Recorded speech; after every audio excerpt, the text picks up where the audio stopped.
Good evening, ladies and gentlemen, and welcome to Oxnard Live. I'm your host, Daniel Chavez Jr., and welcome to our new series. We finished our first round of our series with the Oxnard candidates ranging from multiple office from city council, city clerk, treasurer, mayor, and even the county supervisor's race. We just had our election night coverage this past Tuesday, and I want to extend great thanks to our guest panelists, Eladette Bordon, Yadi Fernandez Valencia, Gabe Turan, and Tom Cady. Tonight, we got a very special guest for you. He has been really diving into the Oxnard community, local to the region in the LA area, but let me tell you just a little bit about him. He is the current owner of the Oxnard Orcas, which is the ABA, founder of What's the Count on Sickle Cell Trade Prevention, a 24-year veteran of the United States Army, and unfortunately had his own medical tragedy, which he'll talk about later on tonight, that created him to be a strong advocate for sickle cell as well as veteran suicide prevention. He also uses his education in radio to have his own radio podcast. So this will be very interesting to be speaking with somebody on the other side doing the exact same thing that I'm doing right now. Ladies and gentlemen, please join me in welcoming Farron Doizer to the show. Farron. How you doing? How you doing? Great. Thank you for being here with me tonight. No You are problem. our first guest in our new series. Like I made mention, our first series was really focused on the candidates leading up to the November 3rd election. And now we are just reaching out to all guests that are really trying to make a difference in Oxnard. And it sounds like you already pretty much doing that. So tell us a little bit what led you to come to Oxnard. So I was met a guy who actually owned the territory that I purchased it from. When he owns the IE Emperors, another ABA expansion team. So when he popped up in my area, I was like, let me reach out and see if I could connect with the sports team about my sickle cell trade awareness, on my platform. And so when I initially reached out to them on Instagram, it was just for that purpose. And so I got introduced to him face to face. We talked on the phone, and he came back to me like, hey, I need you to be my media director. And I'm like, all right, that's cool. I've been to school, I've been doing radio blog talk for 10 years. So I'm like, I can manage that. And he mentioned the other territories that he owned, which was one was Oxnard. And he's like, I think I'm gonna let it go. I'm like, why? He's like, oh, I got these properties, and I'm like, man, if I was you, I wouldn't sell it. I'm like, that is a beautiful city. I mean, it's a nice area. It's by the beach, it's by the water. I'm like, why would you? So 6, 7 months later, he's like, I got more properties. I remember you wanted to buy Oxnard. He's like, you interested? And I'm like, you know what? Let me do my due diligence and research. So I talked to a friend of mine that I met who actually owned a ABA team, and it folded. So I called him. I learned to talk to people, see what the consequences are, find out, before you make decisions. So sat with him on the phone for about hour, 45 minutes, asked my questions. He gave me his feedback. I listened to him. I was like, you know what? I can handle all of that. If that's what you was worried about or what happened to your team, I think I can manage that. And so I said my prayers and called Kevin's like, you know what? I'm interested. And so I purchased the territory from him with the intent of really focusing on so much community work that we'll get into is really the front of even why I purchased the team. I forgot that it's an entertainment company, like it is for entertainment purposes, but there's so much that platform can do and provide. And so that was my reason for buying it. And I love that I've been through the Oxnard area, traveling to the military bases and things like that. And so I've been through there, and I like it is a beautiful city. And I have a few friends that live out there too. Yes, Oxnard. I was born and raised here. I continue to live here. This is my home. And, Yeah. anybody that ends up moving to Oxnard, it becomes their home. So share a little bit, what is the ABA and what does this mean for Oxnard having the Oxnard Orcas here? So if people remember from the late 60s, 70s, there was the NBA and there was the ABA. Dr. J, the slam dunk contest, like they had all these things in the ABA, the 3-point line, all the fancy stuff. So what the NBA did was they purchased the owners of the ABA and merged the two teams together. I look at it like buying out your competitor. Very smart move. And so the ABA went away. They absorbed like 4 teams, but all the fancy rules and all the dynamics of the ABA into the NBA. And then late 2000s, Mr. Newman went back to the NBA and purchased the rights back and has been offering them as franchises to people who want to own basketball teams. And so that's how I got, like I said, connected to that world. So what does that mean for Oxnard? How does the Oxnard Orcas play into the community? Do they play other ABA teams? Does Oxnard have its own basketball team? We know we have our own soccer team, but does this mean that the Oxnard Orcas is Oxnard's very own official basketball team? Yes, Oxnard now has a professional ABA basketball team. And so the whole point is, yes, we will compete in the ABA. There's about 180 plus teams across the country that have ABA teams. And so we are going to compete for a championship, yes, in the ABA. We're in the Pac West, so there's about 40 plus teams in our division. And it's set up like the NCAA Final Four, where you play the East and the West, and elimination, and the champion of the East or the West wins that title for that year. So yes, at the same time, we will be chasing a championship title for Oxnard and the Ventura County, because it's Ventura is the county. So we want to be able to, have that platform for the whole county. That sounds awesome. And I look forward to seeing, now you guys haven't started any games, because I'm assuming because of COVID, right? It kind of paused a lot of things, right? Yeah, so I got the team in April of this year, right in the midst of the pandemic. And my initial thought process was to wait because we didn't know what was going on with the sports. But my buddy was like, oh, you could just put together a team, and it should be, and I was like, you know what? Yeah, I could probably do it. So I announced that I was going to launch.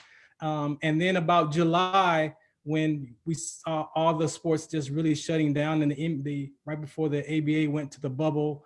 And so I had to look, not selfishly, but look at my coaches, staff, and my players, and the players I'm going to try out, and like, you know what? I wouldn't want to be in that environment. And so as the owner, I chose to opt out of this season. And so it was even painful today because some of the teams are still playing in the short season in the ABA. But I didn't want to take that risk. I feel that the lives and the health until things get settled, that I didn't want to jeopardize or be responsible for anything happening like that. And I have a grandson myself. So it's like, you know what? And I have a, health condition myself as well. So it's like, do I want to put myself and my staff and my team? No. So I sent an email and chose to opt out of this season.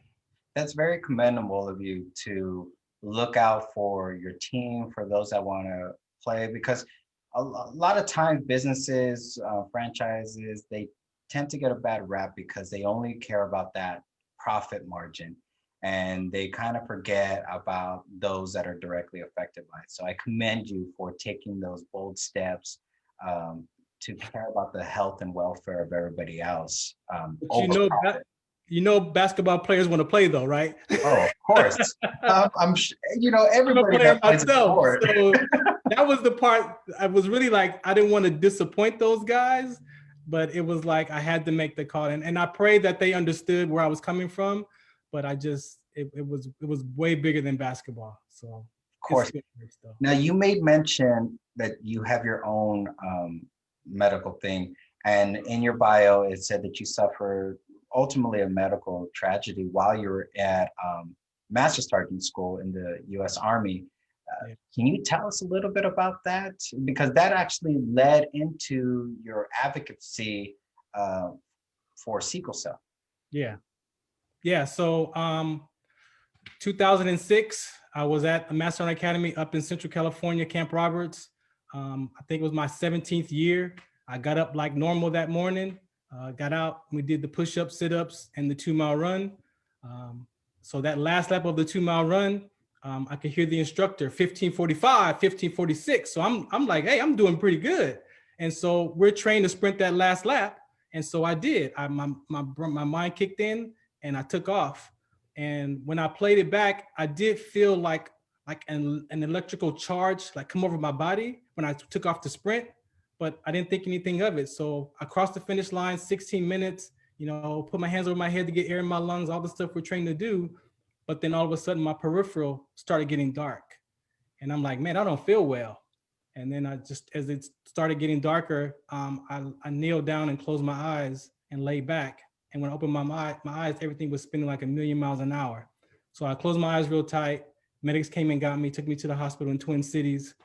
And the doctor came in, gave me an IV, come back in and says, you ever had kidney problems? I says, no. He says, what do you do now? And then he walks out. And my instructor, we're like, what is going on? So doctor comes back in and says, you know what? It's just a freak accident.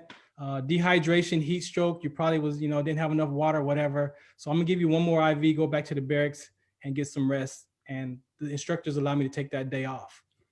I went back to the barracks that night, woke up in the evening time and my condition was worse. Everything was still spinning. I was nauseated, throwing up, almost crapped on myself, like in a real bad state. So the classmates came in, they took me back to the doctor that night, and the night doctor ran some more tests and he saw that my creatine kinase levels were like 12,000 and rising. And so there's a condition called rhabdomyolysis, which is a skeletal muscular disorder. And so they deemed me as having that. The doctor put me on IVs for 4 days. I couldn't walk, could barely move. And my kidneys were at 50% each. So they were failing. So the morning doctor did see renal failure, but he didn't, do further, whatever happened. And so the night doctor caught it and they flushed out my kidneys with IVs for 4 days. And then that was about the three and a half day mark. I was able to get up and walk to the bathroom, like pee on my own. Like that was an accomplishment. And so ended up going back home, couldn't finish the course, and went to my local doctor at the base. And he just monitored my levels and they went down to like 400 or 500. But every time I went to go get on the treadmill, it felt like I was at Magic Mountain, like I got off the Colossus, like I was just out of it and just nauseated and stomach aches. And so after 2.5 years of doing that process, we just agreed that, you know what, you can't run anymore. Like you can't exert yourself. So I'm like, okay, cool. Military, I could do the bicycle, the walk. I don't swim, so the myth is real. I don't do no swimming, but I could do another alternate event. And so I was like, okay, cool. I should be fine. I've seen worse.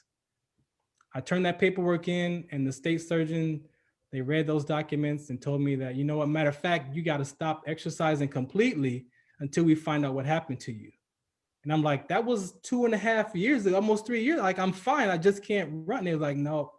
And that moment, I made it mean my life was over. And so I started looking at the proof, like my career is coming to an end. I'm getting this medical board and so I would be at work. And when that phone rang, my skin would just crawl because I'm thinking like, this is the phone call that's going to end my career.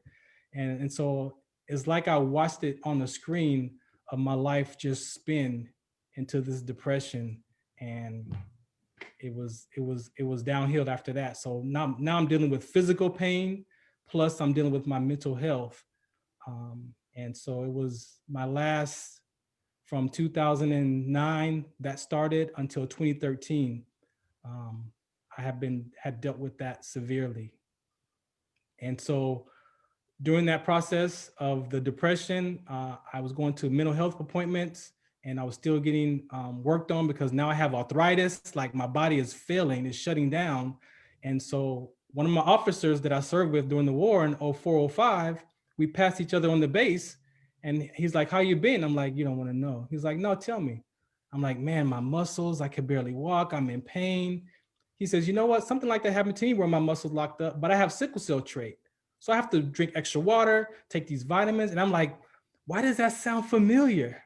And I remembered back in 1999, my 10th year, I was transferring from California to Michigan to be with an infantry company, and I had to do a physical for that position.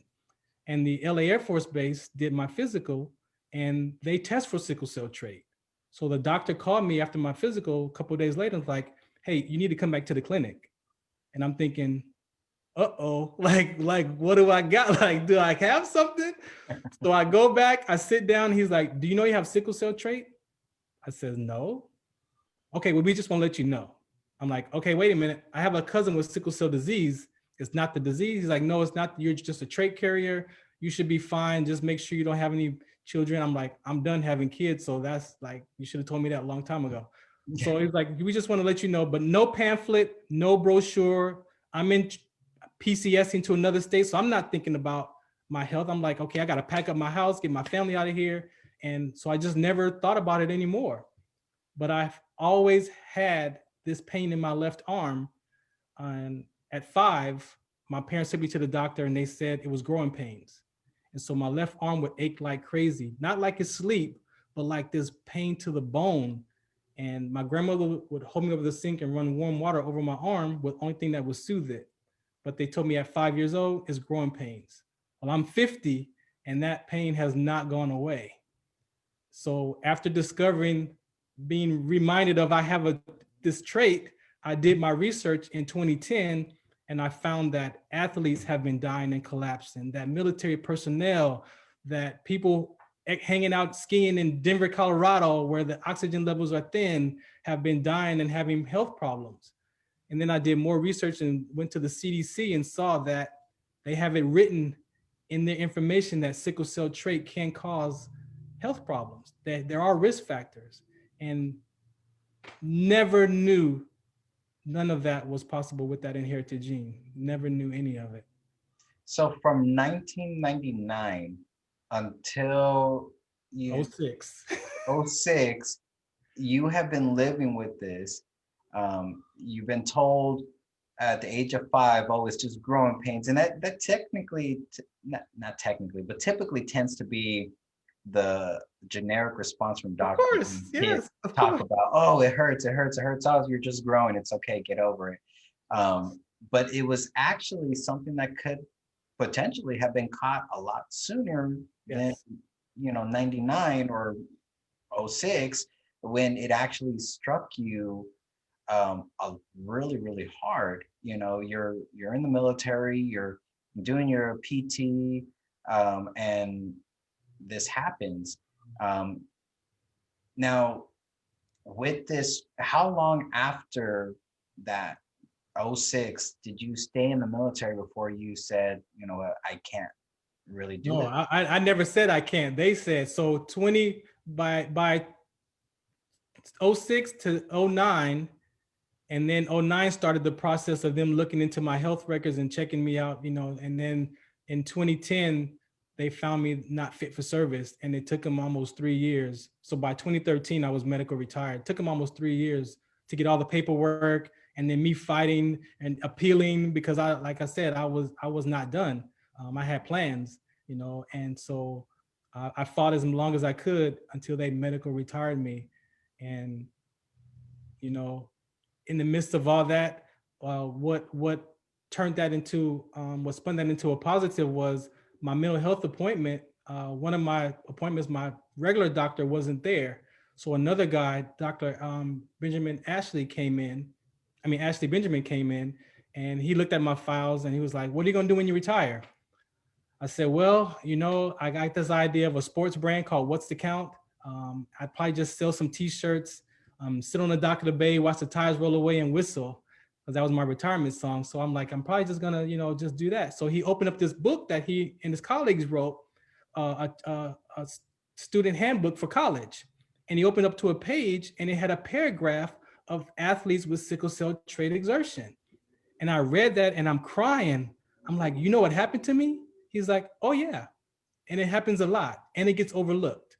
And sometimes it gets written up as heart attacks because people die. And I'm like, what? He says, well, you can become an advocate. I'm like, what's an advocate? He's like, you can actually use your sports brand, sell hats and t-shirts, and you can travel and educate people about what happened to you. And I kid you not, it was like the cartoon little light bulb popped over my head in the office. And it was like, I knew like what I'm supposed to be doing. And so my depression turned from, sleepless nights, 3 or 4 o'clock in the morning, I can't sleep, to still that, but now researching and looking up sickle cell trait and looking for organizations and trying to find out what's my voice in this. And that's how my sports brand separated from a sports brand to my current nonprofit work for sickle cell trait, where I now go out to churches, colleges, high schools, wherever I could get in, health fairs, wherever I could get in, I have these talks and I do a presentation. And so that conversation has literally saved my life, like, because I was ready to just commit suicide and be done with it. So before we move into that phase, because you do have your advocacy in sickle cell and then as well as veteran suicide, but when you were diagnosed with this, you were going through this whole process, what was the strain on your family? Because your family is, in this journey with you. And I have friends that went into the military after high school. I'm still in contact with them. And everything that happens to our servicemen and women really affects their families as well. So during this whole process, how was your family dealing with it? It destroyed it. The divorce should be final any day coming now. So, yeah, it was hard because as a soldier, you're taught to suck it up, drive on. Like, you don't go to, like, you deal with it. And so I didn't let my family in. I didn't, and it tore us apart.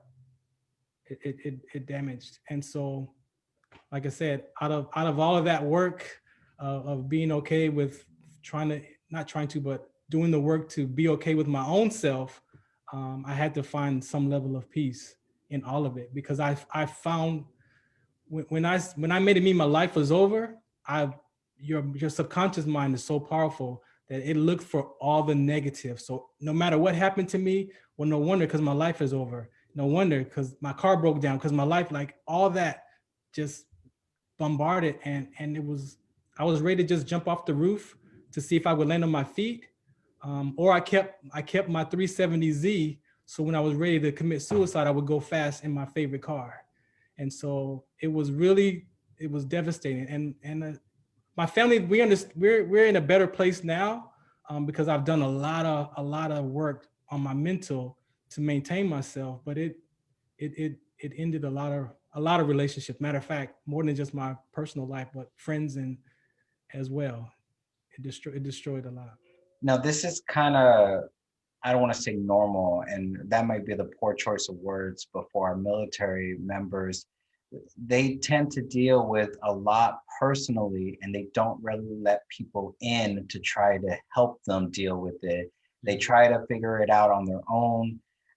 So they'll shut everybody out, and it actually ruins relationships with friends, family, and coworkers as it is, which now leads us into, you mentioned the suicide thing, that you had these thoughts.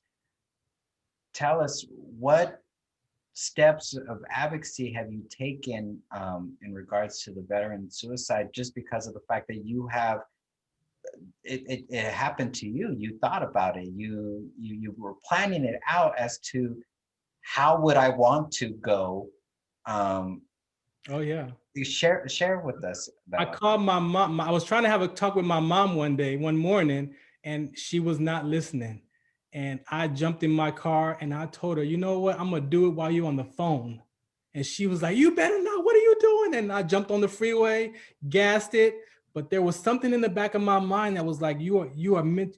I dealt with my stress on the basketball court. So I could say I never really had stress. If I had stress, something was going on in my life, I go to the gym, leave it on the court, and then life is good. But when I had that physical injury, my outlet was now taken away.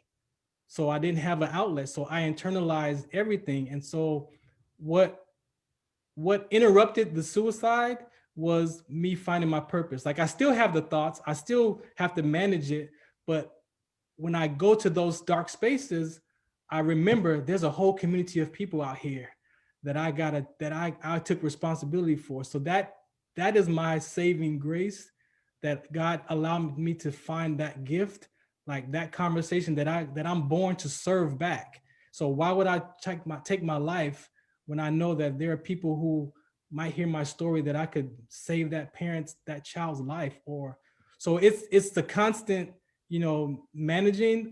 So that the sickle cell trait part, a friend introduced me to Landmark Education, which is a personal development course that was I would say, the chocolate on the cake.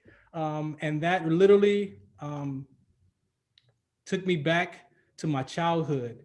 Like, when you learn about how powerful the brain functions, and we make decisions about ourselves early on as children, there's a natural break in communication with our parents, from the child to the dad and the child to the mom. And parents look at it like, oh, he's shy. What's wrong? What's wrong with him? Oh, he's not. He's not tall. He's just shy.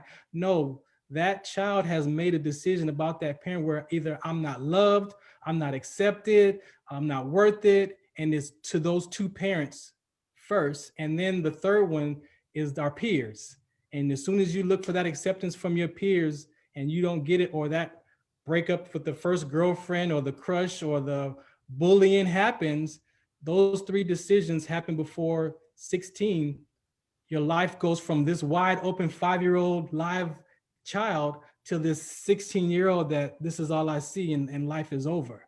And so when Landmark teaches you the being of human beings, and we all have these decisions about ourselves, we all live with this voice in our head that tells us, you can't do that, you're not good enough, you're not tall enough, you're not fat, and so learning about that was like peeling off the onion and looking at layers of my life where I've made these decisions about myself. But even those decisions had me join the military. Like, we even pick jobs based off of the decisions that we make as kids of why we do this job. And we don't even realize that we're caught up in this work that's almost feeding the monster, or think is giving us what we need for our life.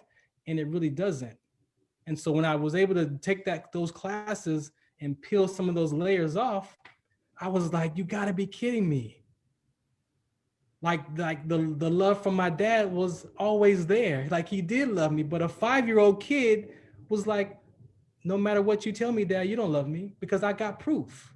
And then my mom was the abandonment issue. Well, guess what? It was 1978, the latchkey kid era. There was no babysitters. My mom had my little sister, so I had to walk home with the key, and she trusted me to walk in the house and don't turn the oven on, don't go out. But an 8-year-old doesn't know that. All I heard was, I'm leaving you. And that break right there was 32 years of me. I love my mom, but there was a wedge there that I just could not manage. And it also played a part in my relationship with women. So when I learned all that, and the biggest thing I want to share from military or veterans is the identity crisis. As men, we already deal with identity crisis. And I lost my identity when I went from E4 to E5, and I became Sergeant Farron Doizer, and that was my identity. And so when the military says, oh, your career is over, well, I'm like, this is how? So it was done. It was literally over. So taking that class, and lastly, the spiritual piece, I have to acknowledge that my mom, I grew up in the Baptist church, and just recently, in the last 3 years, I've been on the path of building my relationship with Christ. And I know that's, for some people, is Christianity, and we all have our theologies that we follow, but I learned that we have an ideology, we have a philosophy, and we have a theology, and that makes up our attitude.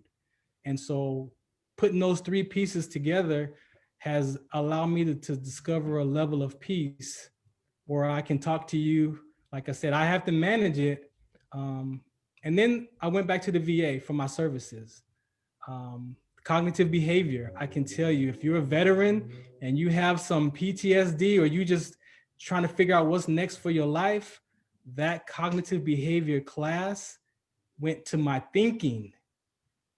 It went back to your body remembers, your body keeps the score. There's a book, your body keeps the score, and your body will react before your mind does. And then you just respond. And the VA class, it helped me out tremendously, because I lost my dad last year when I was in my TV broadcasting school. He passed away in May.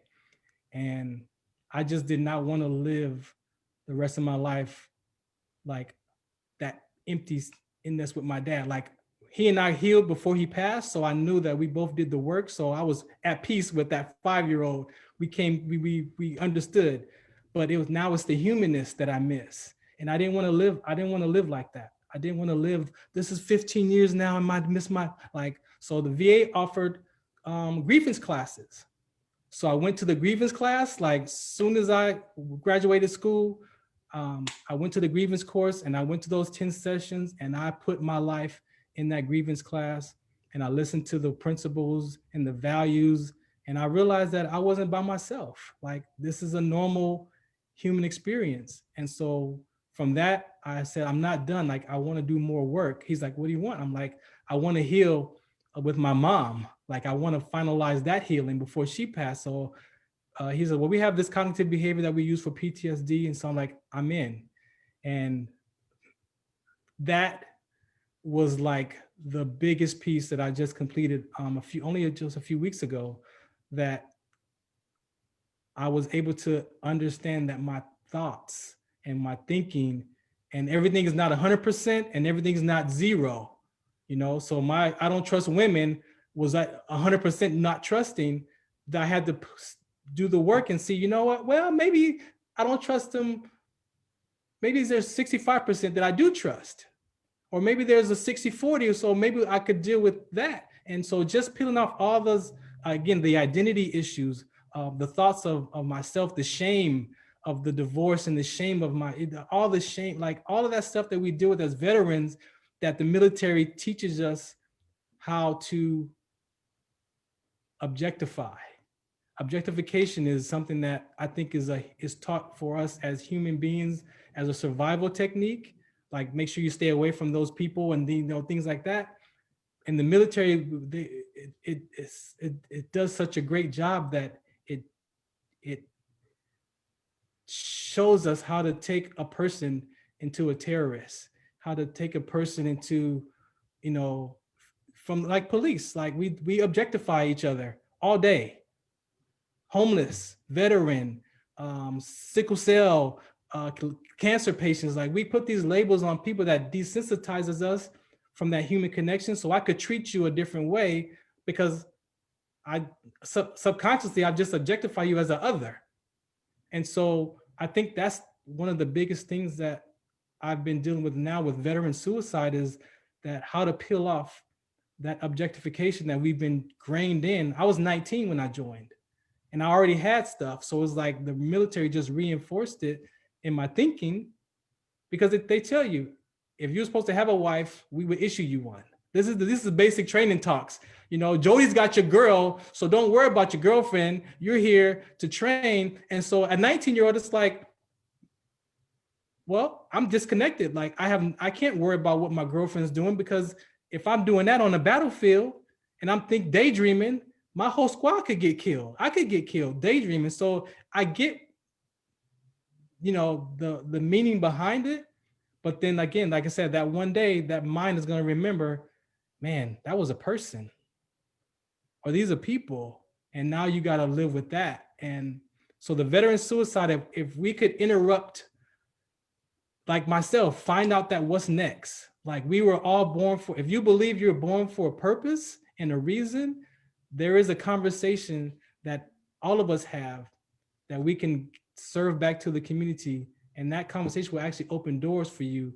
And it'll be that same fulfillment. It's not about the money, it's about the experience. And we get those two mixed up with activity is happiness versus the experience is happiness. And we think that it's the activity that gives us the happiness. It's a part of it, but it's not the whole piece of it. It's actually your experience bringing it to the table as well.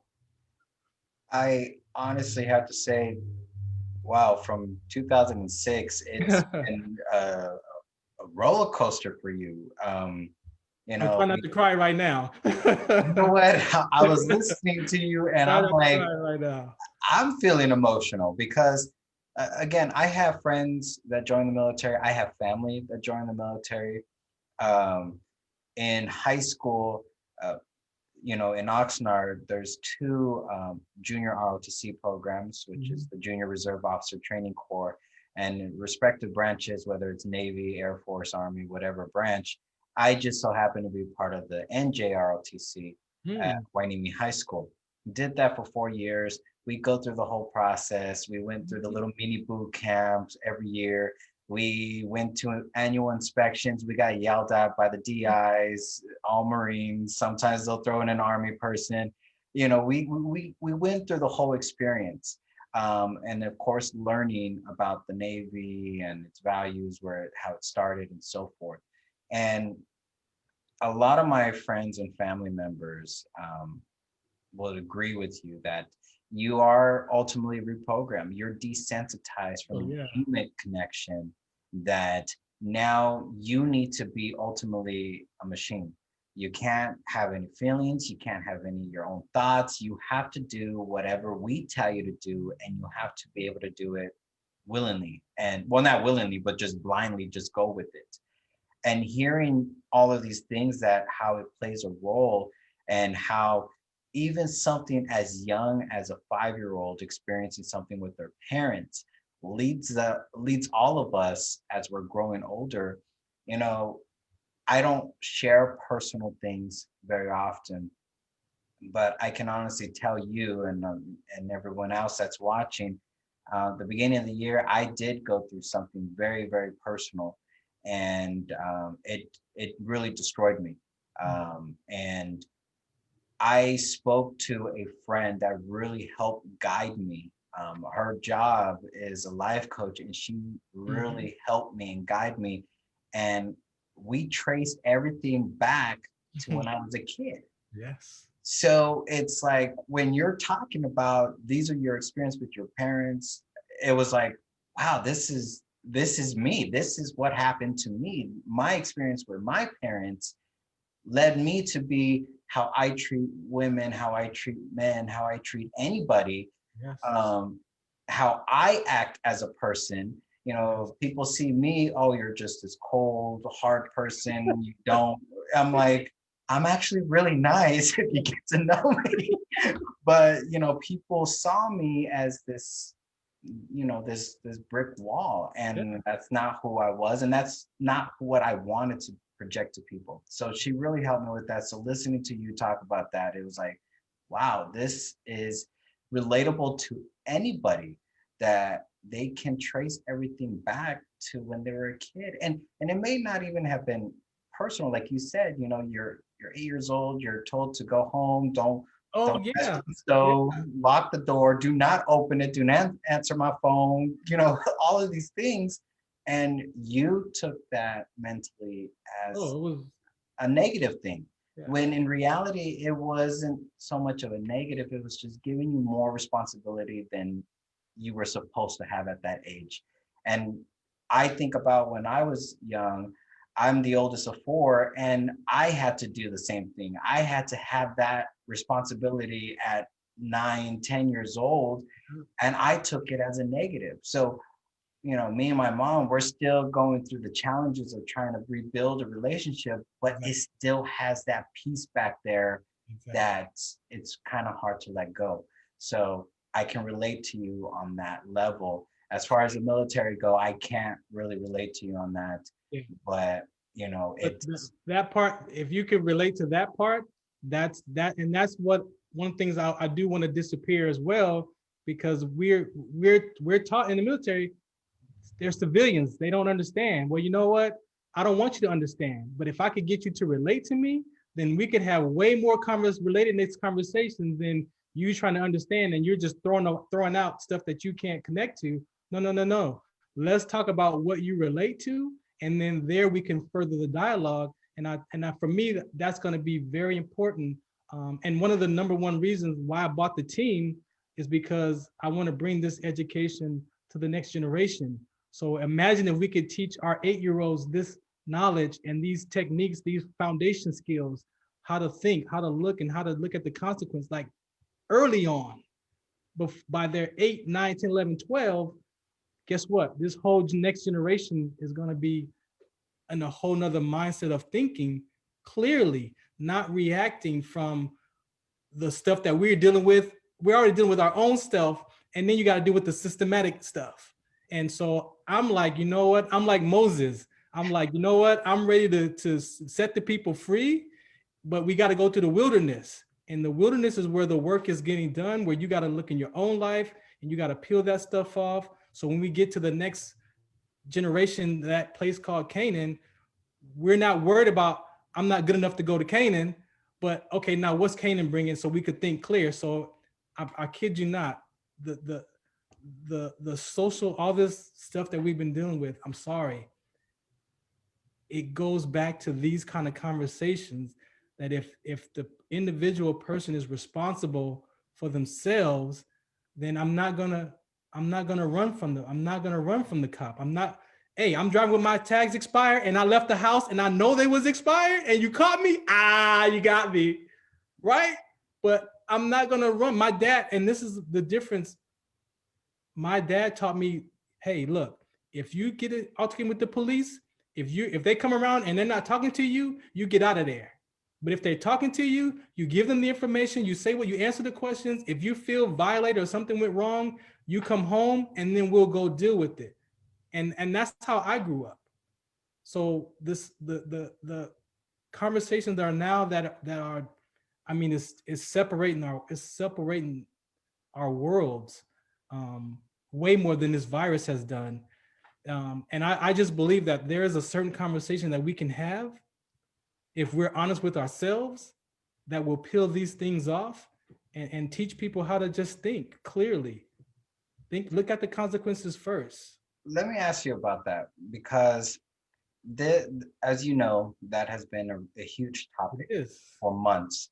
And actually, not even for months. It has been something that is reoccurring for years now. It's the Roman Empire. Exactly. You know, it's just been something that always pops up. And it always takes that one case for it to really blow up into something that people then want to talk about, but nobody really, I'm going to say it, for lack of better words, use common sense to actually have a conversation about it.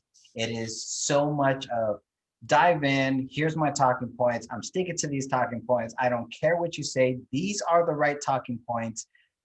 But they forget that we actually have to have a dialogue to be able to address it. And I grew up the exact same way. Be respectful for the police. You know, if they're not respectful for you, there are other avenues to try to address that. Trying to get into a pissy match with a person with a gun, with training, with other less lethal stuff, it is the most dumbest thing.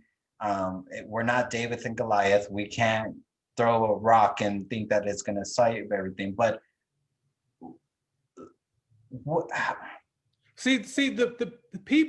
we forget that police officer is a person who has a family and has relatives, and they only have 0.0000 something seconds after I told you don't move.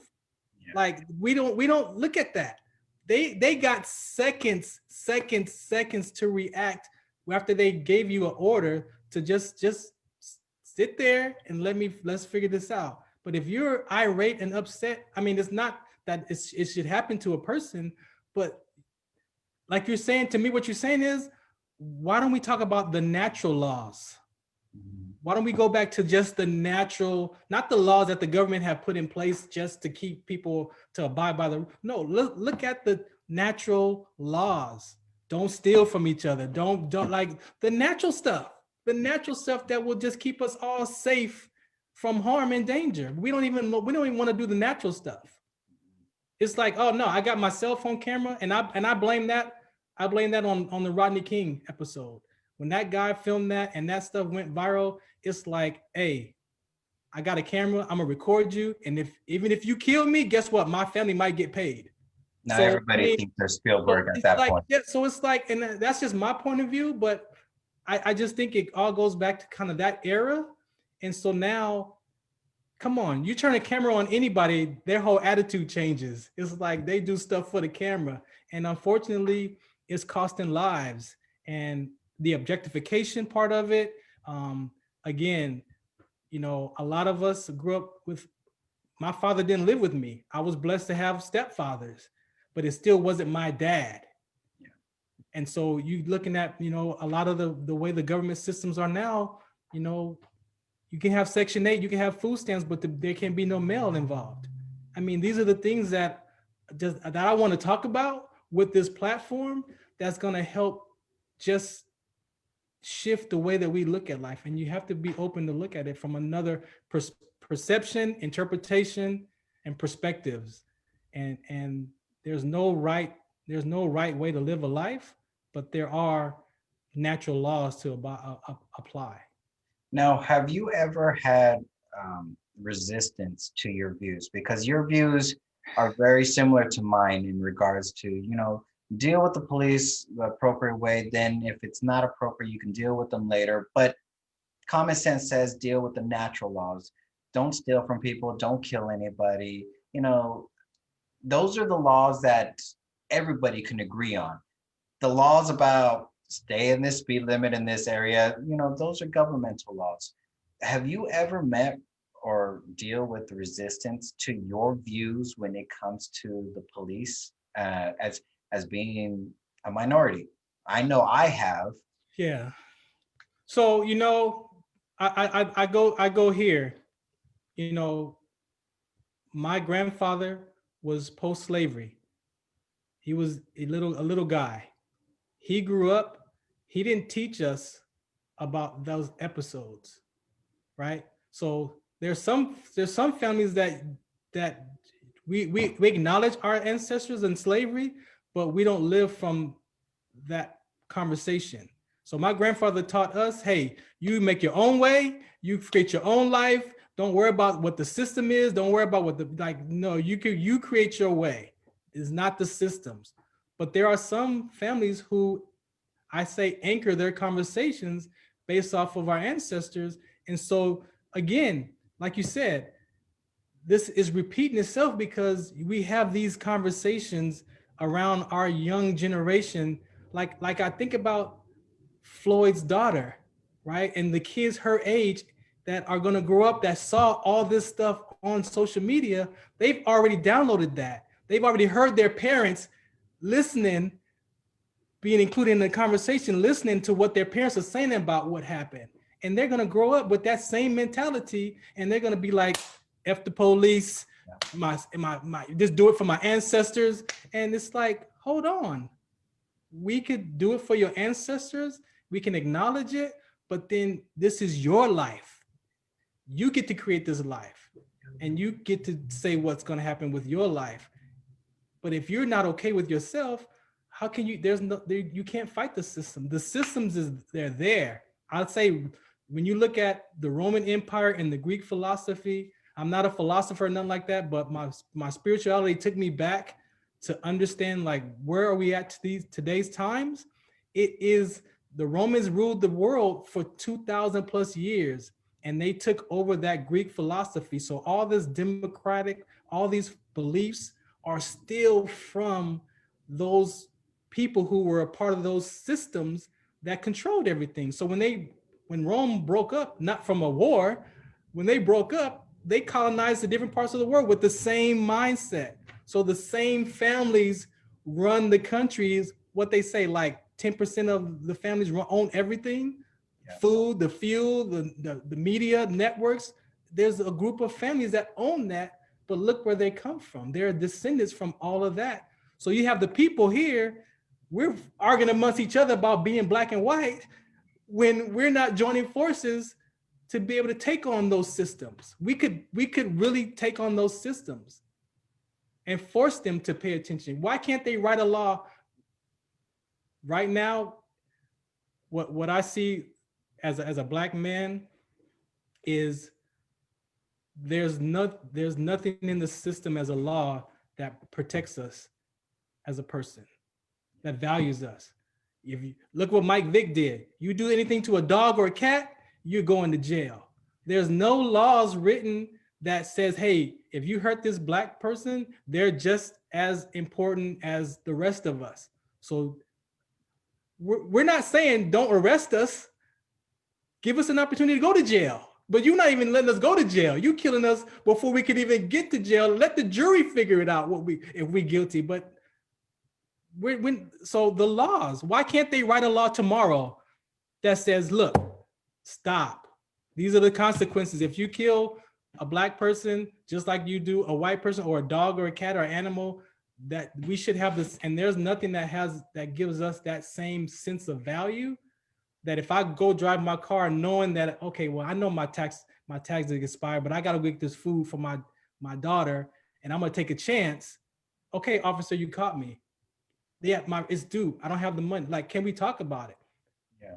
But no, the frustration, the past conversations, all this stuff is built up into this man who's like, I gotta make it home. So I'm willing to fight you or whatever it takes, but it's costing us lives.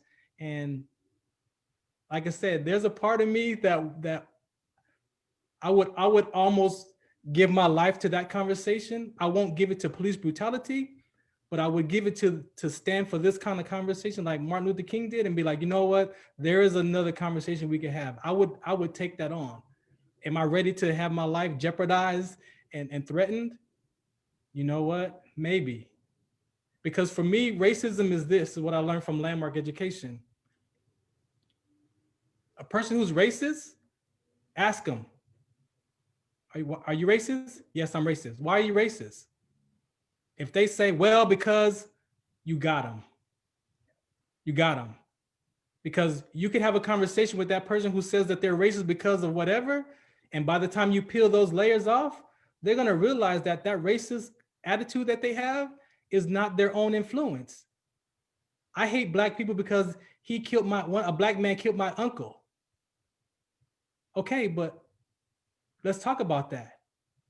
But if a person is racist and you ask them, hey, are you racist? Yes. Why are you racist? Because I'm racist. That person, you don't want to leave that person because they gave you no reason. See, if you have a reason, you could disappear reasons. And I'm willing to bet my life that you can disappear a reason. And maybe you're not racist, you might be prejudiced, you might be something else, but you're not racist. I can honestly say that we are going to have to bring you back. And we're going to have to continue this discussion further because, and I think ultimately what we need is a good conversation. And I would like to bring you back and bring up a couple of other people, bring it into this full panel and just really talk it out. Because I agree with everything you're saying. If you ask somebody if they're racist and they say it's because something happened in their life that they say, okay, a Mexican did this to me, I will always hate Mexicans. Or a black person did this to me, I will always hate black people. A white person did this and so far and so far. But if a racist says I'm a racist, well, then you better just run because it doesn't matter what you say, it's not really going to change their mind. And it has the same thing to deal with the police brutality. If something happens one time to you, that sets your image completely. And that's what I appreciate about. But guess what? I had that same talk with my dad years before he passed away, before he took Landmark. And my dad would say he was racist. And I'm like, Dad, you got to stop. And we had a talk in my house. And guess what? You know where it came from? My grandfather. My grandfather's post-slavery. He told my dad at 8 years old, working in a barbershop, I'm going to teach you to be independent so you don't have to deal with no white man, that you can create your own. Now, my grandfather told my dad this at 8 years old. But guess what that did to my dad? He became independent, but guess what he also did? he looked for the evidence of what my grandfather told him about the man. So every time something happened with the white person and my dad, whether it was on his job, when he retired, he moved to Reno and he was working in Reno. So he started seeing all the racist stuff. He's like, well, that guy got promoted in front of me when I was here longer. I should have been like, and I'm like, but you don't know that. Yeah. But where did it come from? My dad was looking at for the evidence. So even though he grew up independent, he still looked for the evidence that his dad told him, I'm protecting you from. So it wasn't even nothing bad. It was a survival instilling into his children. I'm gonna teach you how to be independent. Yeah. But my dad took all of it and it became I'm racist. And it was like, what do you want? An apology from every white person on the planet? Yes. Dad, is that realistic? No. Okay, so then what is it? Yeah. But that was with my own father. Yeah, we're definitely going to have you come back later on, and we're going to have continue this discussion because I'm open. It is one that really needs to happen, and not one that, because you don't have a political agenda. You just want what's best for people. I don't have a political agenda. I just want what's best for people. And for everyone to really like dive in and understand what's under those layers so that we can actually be united, truly be united. So we're gonna have to come back to that conversation. We'll come back to that one. So man, time just flew by. But I do want to get into real quick. Citizens for a Better Oxnard is a Facebook group, and you were posting a few things on there as to how you can help the homeless in the city of Oxnard. Can you talk about that briefly?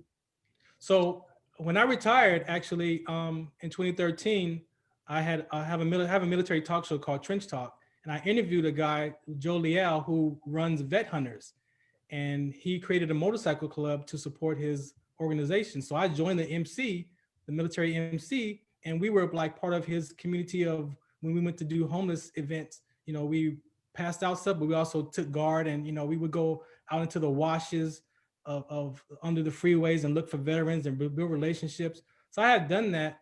My general manager for the Oxnard Orcas, James Christian, is a prior NBA, played for the Clippers and played overseas.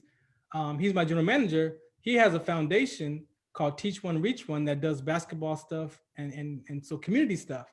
So this coming event, he was like, look, it would be a good idea for us as the Orcas to show up with this project I'm gonna put together called the Pillow Drive. And so I'm like, I was a little skeptical at first because the whole COVID stuff, and and was like, who we gonna get to go with us? But I know that world, so it's not that I didn't want to do it, but it was like, okay, how's your plan gonna go? And so we supported it as an owner. I'm like, you know what, it makes sense, to show up in the community, giving back, and so I agreed to do it. And that day we went out, and we actually needed more pillows because we found a couple of spots, and then we asked the gentleman. We were in Port Hueneme, and the guy said, "Oh, by the smokestacks, there's a encampment there," and we're like, "Okay." So we made a beeline over there, figured out how to get in there. We saw the sheriffs. We talked to the sheriffs like, "Hey, we just here to pass out some pillows.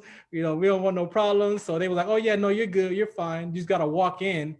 And one of the sheriffs said, "Hey, as soon as you get in, to the left, there's a family with like 3 kids." And so my heart just, I'm like, gosh, so I can remember that work. And so we walked in and we passed out pillows. So my media staff was there.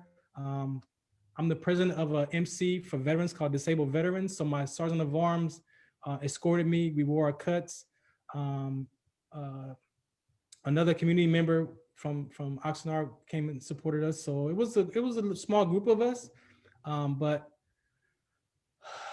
just going into that camp, and what was wild was after we delivered the pillows to the first family, once we got into camp, it was like this open area, and there was homes built on this side all the way around the edges, and me and my sergeant of arms, Chill, we saw the upside down flag, and he's a Marine and I'm Army. And I'm like, you see that flag? He was like, yeah, upside down flag means distress. So we was like, okay, you guys go take over there. We're gonna go over here, and we cut straight to that upside down flag. And sure enough, there was a Marine, elderly gentleman who was a prior Marine veteran, who was dealing with some stuff that happened inside the camp. And so I appreciate my general manager, James Christian, for approaching me with that project as an owner. And it just re-sparked my interest of how we can use our platform as Oxnard Orcas. We're more than basketball.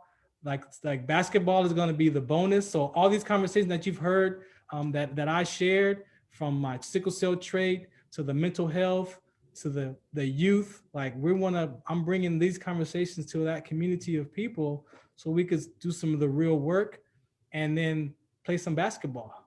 So the basketball is a bonus. Yes, it's entertainment, and my goal is to find sponsors so the community don't have to pay for it.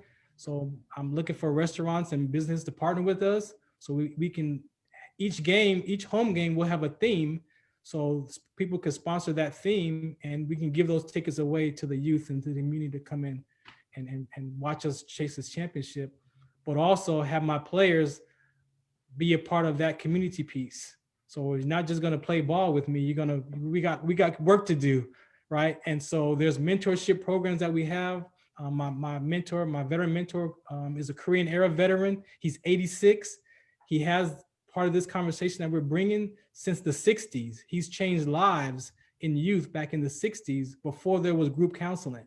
And he wants to pass that knowledge to us before he dies so we can take that and give it to and it's really just the basic stuff we talked about, the inclusion and exclusion.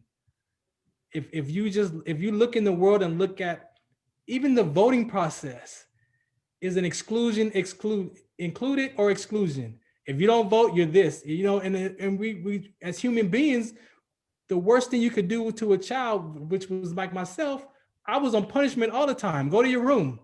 And that's the worst thing you could do to a human being, is separate them from the family, whether it's a punishment, whether it's a conversation, whether it's a little kid who's trying to hear what y'all are talking about and wants to be included in that conversation. And if you don't tell the truth to that child, guess what? He's going to go to his room and he's going to make up a story about what you said, and that's going to become his truth. Rather than just being honest with the child and says, you know what? Yeah, we don't think that 5-year-old understands. That 5-year-old is paying attention. My grandson is 17 months and that guy is in my mouth listening to everything I say, and he's watching what I do.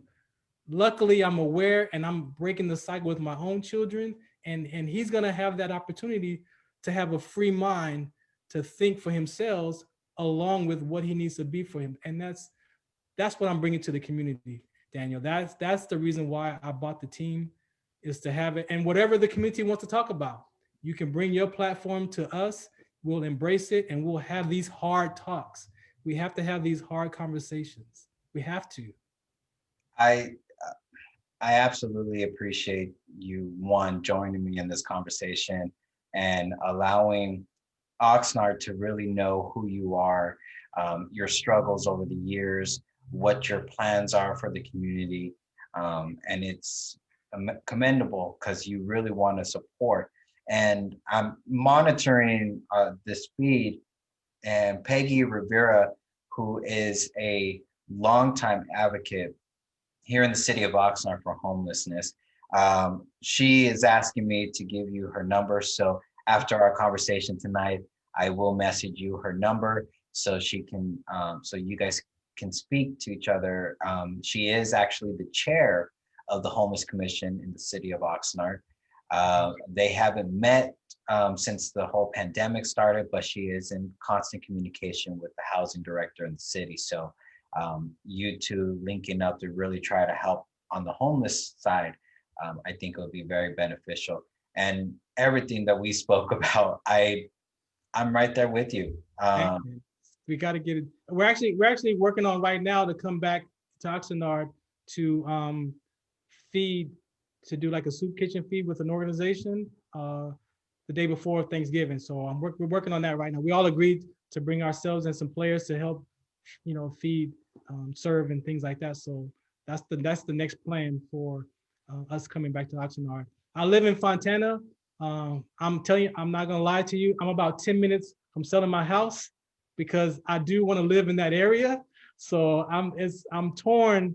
I want to live free. I want to live in a motorhome. So I might sell my house and put a trailer on my truck and just park wherever I feel like parking. But I do want to live I do plan on living in that community, especially as being a team owner. Like, we're taking this serious. Like, if you're a Laker fan or whatever your NBA team, like, we're taking it that serious that we're going to produce our organization to that caliber, because the ABA has been known to have some struggles, and it's really the financial piece, because you buy a franchise, you got to sell tickets, you got to so we got to have a staff. So I'm offering jobs. We're bringing jobs to the community. Like, we're running it like you see the Lakers and Clippers. That is our mentality, to have that. We got to find a place to play. So if you have a gym in Oxnard, we need I remember talks with the community college, OCC, Oxnard Community College. We're in talks with them, but the whole pandemic stuff happened. But we're looking, if we can't find a place to house, I'm willing to either build an arena or partner with someone who wants to make a facility that we could use for not just us, but also give it a place for the youth can have sports, and we can have entertainment. I mean, we can have an arena like they do in the Staples Center downtown. So that is the caliber of work that we're bringing, but that community piece is really number one for me. And that will be the front of the basketball vision. That is the front of the vision. The basketball is a bonus. Again, everything that you said is spot on. I'm right there with you. I am more than willing to help in any way that I can. It's time. Exactly. It's time. When I initially this year, I was planning on running for office, and my slogan or catchphrase was, "Now's the time." Yeah. And that can apply to anything. And it truly is, now is the time that we as a community need to pull those straps on our boots and then get ready to advocate, to come together and really have those conversations that may be uncomfortable, but are very much needed. Yeah, we have to, again, all the songs sing it, Michael Jackson sang it, like we know, but knowing makes no difference. We know what cigarettes do, we know what alcohol does, we know how to lose weight, we know, but knowing makes no difference if you don't have that inner confidence or the courage to take those things on. You could, oh yeah, I know, yeah. But if your subconscious mind is telling you you're not good enough, it don't matter. I have to still deal with this, building this organization with my own still that I'm not good enough. So I deal with every day. I wake up, I'm not good enough to build this team. I'm not good enough. Oh yes, and I have to go back to the work that I've done. Oh yes, you are. So I battle that even to this day. Of, man, what if this really happens? Like, some people have a fear of success. Like, what if this really happens? Am I going to be okay? But healing this world, I'm telling you, I'm sorry. No, I'm not sorry, but healing this world, I went through it. If I could share my story and share my example and what I used to find that new way to look, they call it intrapersonal relationship. You gotta get that done first. If you don't do that, it doesn't matter. You can give a guy a $100,000 job. Like we talk about with veterans. Yes, they're giving us, I get a check for the rest of my life. But do you know what it cost me? You know what it really cost me? It cost me way more than that check that I get every month. Family, your mental, physical, there's a list of different things that it costs you. So we join the military because we know we're gonna die. That's why. I won't say that's why, but we're easy to take our own life because we have no fear of death. And then you live with survival remorse, survival guilt. Like, people don't understand that even if you don't go to war, but you have friends that have gone to war. My mom's prayers my journey is different. I fought a foreign disease. I didn't have to fight a foreign. I trained soldiers to fight in foreign countries, but I didn't. But you know what? I'd live with. I wanted to go. I volunteered. Let me go, but they wouldn't because I was in charge of my unit. And if the unit didn't go as a whole, they pieced us apart. So now I had to live with my friends who have gone experience that, and I didn't go with them to support them. Like people don't understand. It starts in your training, but we can help heal some of that, so that person, so that soldier can find out what's next for their life. If I can do that, then I'm good. Help them find what's next. Completely agree. Farron, thank you again for joining in this conversation. Again, time just flew by. So many topics that we touched on, and a few of them can continue going for at least another hour. Yeah. Whenever you're ready. Oh yeah, of course. You're ready. We're definitely gonna have this conversation. We're gonna have you come back, and we're gonna really have this true conversation that's really honest with it, because we deserve it and our community deserves it. Yes. So again, thank you for joining me. Ladies and gentlemen, this is Farron Doizer, the owner of Oxnard's Orcas basketball team, as well as the founder of What's the Count, which is dealing with sickle cell trait, and a strong community advocate for veteran suicide, as well as sickle cell and other and youth is right up there. As a matter of fact, that's like right up there with my sickle cell. That youth, and they're all tied together. They're all tied together, really. Thank you. And we will be posting his websites onto our brand new website. I'm so excited to announce that we have a website called oxnardlive.net. So please be sure to check that out. You'll see the upcoming shows, our past shows, and then you can subscribe to our mailing list so that you're always connected. On the website, you'll see a short little bio about Farron, and then we'll also add his websites on there, so you can go ahead and check those out as well, and follow him on Facebook. And so you'll always stay connected with the work that he's doing. Farron, thank you again for joining me. And thank you for letting me express myself. Of course, that's really what Oxnard Live is all about. It is talking about the community, it's expressing yourself for the community, because everyone has passion for the community.